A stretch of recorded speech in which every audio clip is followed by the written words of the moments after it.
What's going on, everybody? I just received some amazing products from Lyndall Brakes. You guys know I love me some Lyndall Brakes. Much needed upgrade. I'll show you guys a quick little video on getting the front on. Hope you guys enjoy.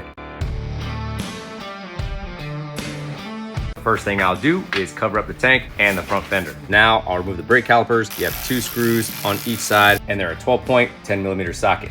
Now when you take off your left side brake caliper, you do have a wheel speed sensor guide right here, so just keep track of that. If you have a chop, you can leave your fender on there. I decided I'm gonna go ahead and take it off. So to take the front tire off, you do have a nut on this side along with a washer. You just want to keep track of your wheel speed sensor. You do have a spacer on this side. Then you have your axle right here. I'll loosen up this axle nut and I'm using a 15/16 socket.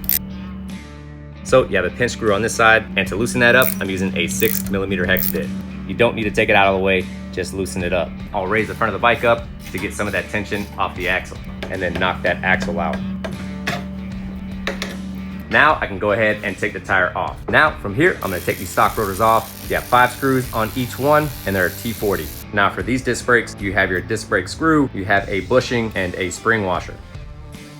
Here's your stock rotor, 3 pounds, 0.2 ounces. Lyndall rotor, 2 pounds, 2.2 ounces. Lyndall screws with hardware, 1.9 ounces. Your stock hardware, 4.6 ounces. Perfect opportunity to clean up your wheel. And like always, I like to thread chase my holes. Now, before you mount on your new rotor, you always want to inspect it. Now, this is a free floating rotor. You have your rotor on the outside, and you have your carrier, and then you do have a retaining ring on the outside right here. You can always take this out and inspect it. That's what holds these 2 pieces together.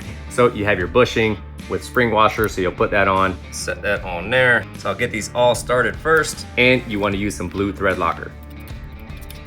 I'll tighten these down in a star pattern. Now Lyndall does have their own torque specs on here, and it's 15 to 18 foot-pounds. Now I'll get this other side off, and it's gonna be the exact same thing.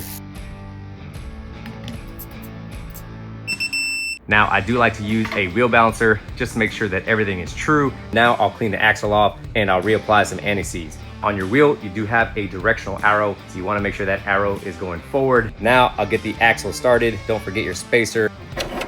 Don't forget your wheel speed sensor on the other side. I'll get this axle nut tightened down. For the front axle pinch screw is 18 to 22 foot-pounds. Now the torque value for the front axle nut is 70 to 75 foot-pounds. For the brake caliper mounting screws, it's 28 to 38 foot-pounds.